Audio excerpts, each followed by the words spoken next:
আসসালামু আলাইকুম প্রিয় শিক্ষার্থীরা, আজকে আমি তোমাদেরকে গুণোত্তর ধারার যে অঙ্কটা করাবো সেটা হচ্ছে তোমাদের বইয়ের 14 নম্বর অঙ্ক। 14 নম্বর অঙ্কে দেখো কি লেখা আছে, log 2 plus log 4 plus log 8 হলে একটা ধারা দেওয়া আছে। এই ধারাটার প্রথম 10টি পদের সমষ্টি নির্ণয় করতে। তাহলে আমরা ধারাটা কি আছে সেটা লিখি। প্রদত্ত ধারা equal log 2 plus log 4 plus log 8 ধারাটা দেওয়া আছে। এবার আমরা এখানে দেখো log 2 plus log 4 আছে। আমরা 4টাকে যদি একটু ভেঙে লিখি তাহলে 2 স্কয়ার দিতে পারি, কারণ 2 স্কয়ার ইকুয়াল 4 হয়। তারপরে প্লাস log 8 আছে, এখানে 2 এর পাওয়ার কত দিলে 8 হবে, 2 কিউব হলে এখানে 8 হবে। তাহলে plus dot dot dot equal log 2 plus লগের ক্ষেত্রে এই 2টা সামনে চলে আসে, তাহলে 2 log 2 প্লাস 3টা সামনে চলে আসবে, 3 log 2 plus dot dot dot. তাহলে এই ধারাটাকে আমরা একটু লিখলাম log 2 plus log 2 plus 3 log 2। এই ধারা এই যে ধারাটা লিখলাম, এটা সমান্তর ধারা হবে নাকি গুণোত্তর ধারা হবে সেটা আমরা বের করব। এর আগের ক্লাসগুলোতে আমি তোমাদেরকে গুণোত্তর ধারার নিয়মগুলো শিখিয়ে দিয়েছি যে যদি ভাগফল সমান হয় তাহলে সেটা হচ্ছে গুণোত্তর ধারা, আর যদি বিয়োগফল সমান হয় তাহলে সেটা হচ্ছে সমান্তর ধারা। আমরা এই ধারাটা সমান্তর না গুণোত্তর সেটা দেখি। যে কোনো, এটা হচ্ছে প্রথম পদ, দ্বিতীয় পদ, তৃতীয় পদ। তাহলে আমরা দ্বিতীয় পদটা নেই। দ্বিতীয় পদটা হচ্ছে 2 log 2 বিয়োগফল মাইনাস এর আগের পদটা হচ্ছে log 2 তাহলে দেখো 2 log 2, দুইটা থেকে এখানে শুধু log 2, একটা মাইনাস হলে থাকে কয়টা, একটা log 2। তাহলে এখানে আসলো কয়টা, log 2 শুধু। আবার আমরা যে কোনো একটা পদ নেই, এখানে তৃতীয় পদটা নিলাম 3 log 2 তৃতীয় পদ। তারপরে দেখো মাইনাস, ঠিক যে পদটা নিলাম এর আগের পদটা লিখবো। আগেরটা হচ্ছে 2 log 2 ইকুয়াল দেখো বিয়োগ করলে log 2 হয়। তাহলে এখানেও log 2 এখানেও log 2। বিয়োগফল দুইটার সমান। যদি বিয়োগফল সমান হয় তাহলে সেই ধারাটি হচ্ছে সমান্তর ধারা। তাহলে এই ধারাটা হচ্ছে সমান্তর ধারা, এটা আমরা লিখি। এটি একটি সমান্তর ধারা। তাহলে ধারাটির প্রথম পদ কি হবে দেখি, লিখি আমরা। অতএব ধারাটির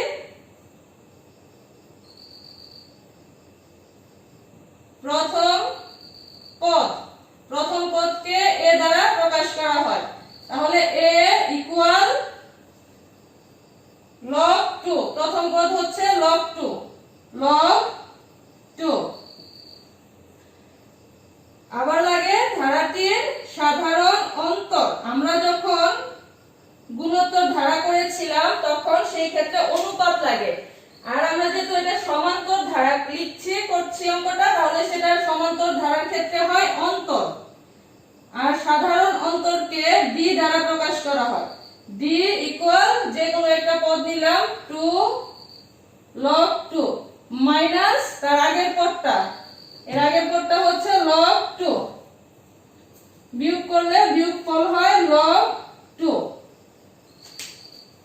এটা হচ্ছে সাধারণ অন্তর। আমাদের বলেছে প্রথম 10টি পদের সমষ্টি নির্ণয় করতে। 10টি পদের সমষ্টি, তাহলে পদ সংখ্যা হবে 10টি। পদ পদ সংখ্যা এখানে যতটি পদের সমষ্টি নির্ণয় করতে বলবে পদ সংখ্যা হবে ততটি। তাহলে এখানে 10টি চেয়েছে, পদ সংখ্যা হবে 10। পদ সংখ্যাকে n দ্বারা প্রকাশ করা হয়, n = 10। 10টি পদের সমষ্টি নির্ণয় করতে বলেছে। এর আগে আমি বলেছি যদি সমষ্টি নির্ণয় করার কথা বলে তাহলে আমরা সমষ্টিটা nতম পদেরটা আগে সূত্র লিখে নিব। যেহেতু প্রথম 10টি পদের সমষ্টি, তাহলে আমরা সমষ্টির একটা সূত্র জানি, আমরা জানি দিয়ে সেই সূত্রটা লিখে দিচ্ছি।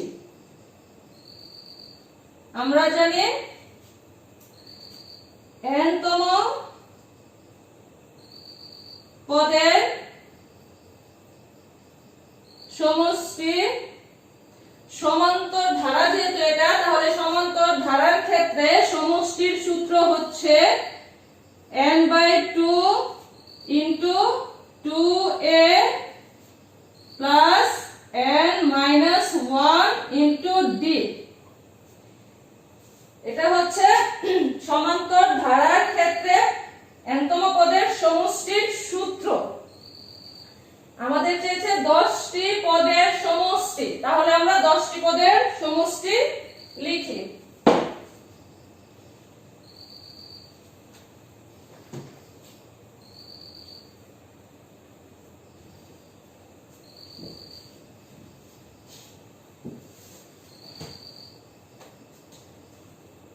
অতএব 10টি পদের সমষ্টি ইকুয়াল, দেখো n/2, তাহলে n এর মান কত? 10। 10টি পদের, তাহলে n এর জায়গায় 10 হবে। 10/2 * 2a plus n-1, n এর জায়গায় 10 হবে। 10-1 * d।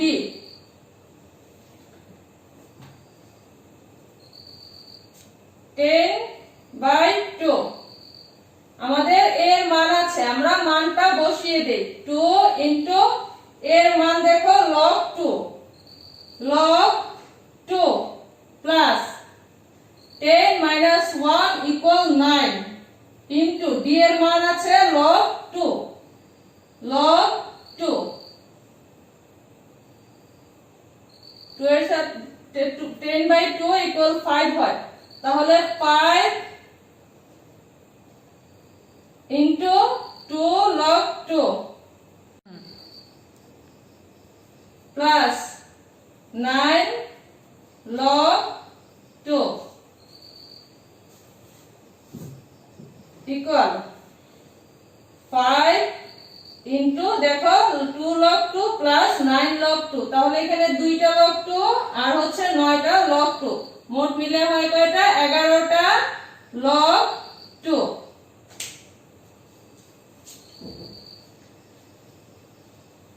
তাহলে এখানে আছে কত? 5 * 11 log 2 গুণ করলে 55 log 2।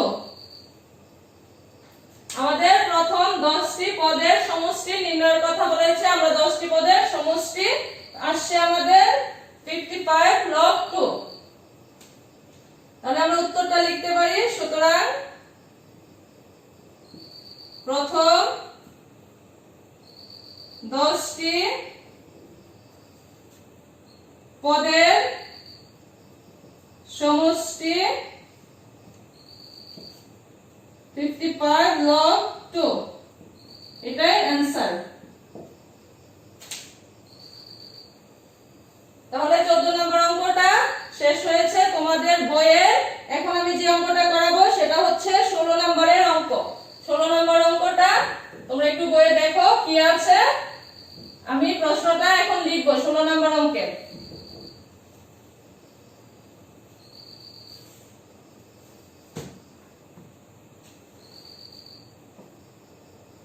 প্রশ্নে কি আছে? 2 + 4 + 8 + 16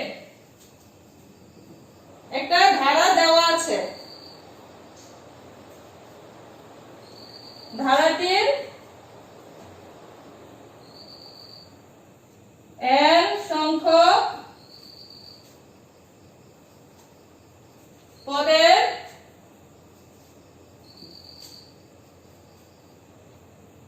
সমষ্টি 254 হলে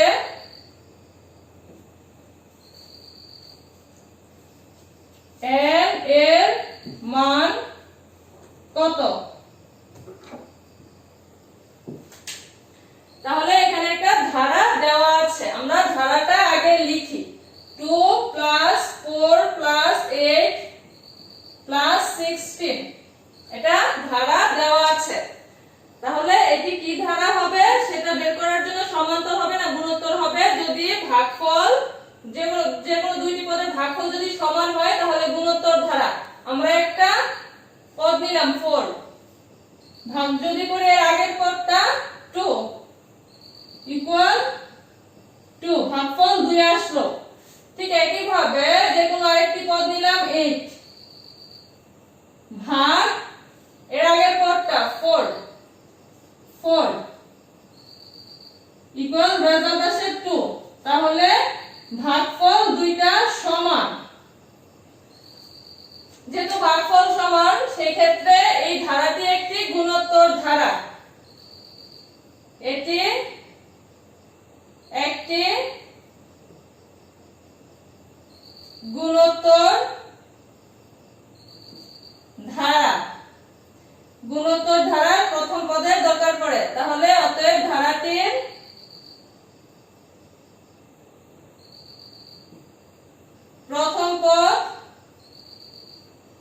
প্রথম পদকে এ দ্বারা প্রকাশ করা হয়। এ ইকুয়াল প্রথম পদটা হচ্ছে 2 আর লাগে কি সাধারণ অনুপাত। সাধারণ অনুপাতকে আর দ্বারা প্রকাশ করা হয়। আর ইকুয়াল দ্বিতীয় পদটা লিখলাম ভাগ আগের পদ 2 ইকুয়াল 2। তাহলে অনুপাত আর ইকুয়াল 2 আসলো। আমাদের বলেছে n সংখ্যক পদের সমষ্টি দেওয়া আছে। যদি সমষ্টির কথা উল্লেখ থাকে সেই ক্ষেত্রে আমরা দেখব অনুপাত r এর মানটা 1 থেকে বড় হবে না ছোট হয়। r এর যে মানটা পেয়েছি 2 সেটা আমরা দেখছি যে এই 2টা 1 থেকে বড়, অর্থাৎ এখানে r এর মানটা 1 থেকে বড়, r গ্রেটার দেন 1।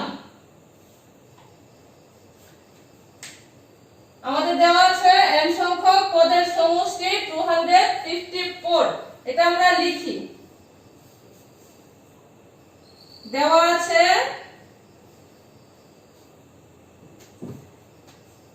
n সংখ্যক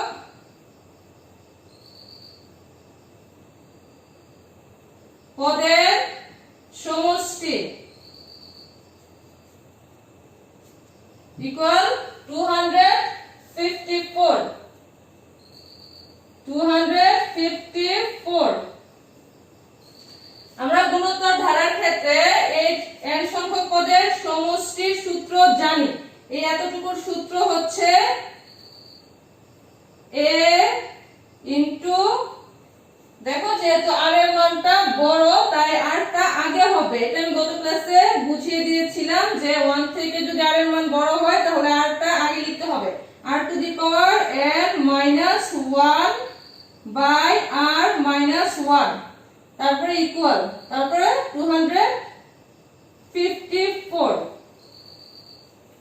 এখন আমাদের দেখো এখানে এর মান আমরা পেয়েছি, এই এর মানটা বসিয়ে দেই। এর মান হচ্ছে 2 ইনটু r, r এর মান পেয়েছি 2 to the power n minus 1 by r, r এর মান 2 মাইনাস 1 ইকুয়াল 254।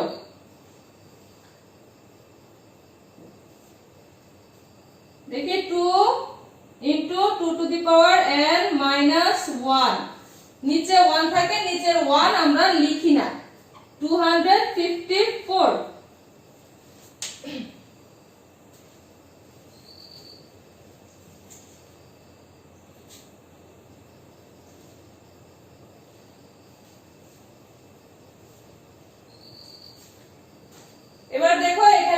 ব্র্যাকেটের ভিতরটুকু আমরা রাখি, 2 টাকে ওই পাশে নিয়ে যাই, তাহলে 2 to the power n minus 1 equal 254।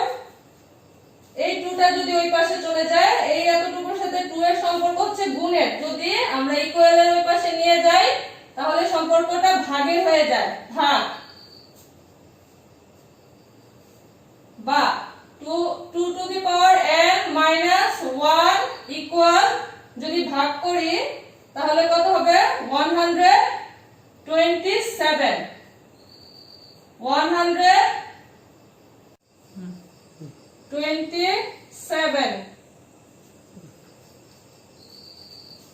এই পাশে আছে 2 টু দি পাওয়ার n। দেখো এখানে -1 আছে, এটাকে যখন আমরা পাশ চেঞ্জ করাবো তখন প্লাস হয়ে যাবে, 127 plus 1, 2 to the power n equal 128। এই পাশটাতে আছে 2 টু দি পাওয়ার n, যেহেতু এখানে 2 টু দি পাওয়ার n আছে তাহলে ইকুয়াল, এই পাশে আছে 122, তাহলে এখানে 2 এর পাওয়ার n, এখানে 2 এর পাওয়ার কত হলে 128 হবে, যদি আমরা 2 এর পাওয়ার 7 দেই তাহলে এটা 128 হবে। অতএব এখানে n ইকুয়াল 7, তাহলে আমাদের n এর মান আমরা পেয়ে গেছি 7, আর আমাদের বলেছে n এর মান কত, তাহলে n এর মান যেহেতু পেয়ে গেছি উত্তরটা আমরা লিখব, সুতরাং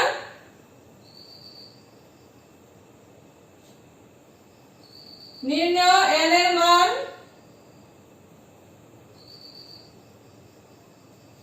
ইকুয়াল 7, এটাই অ্যানসার।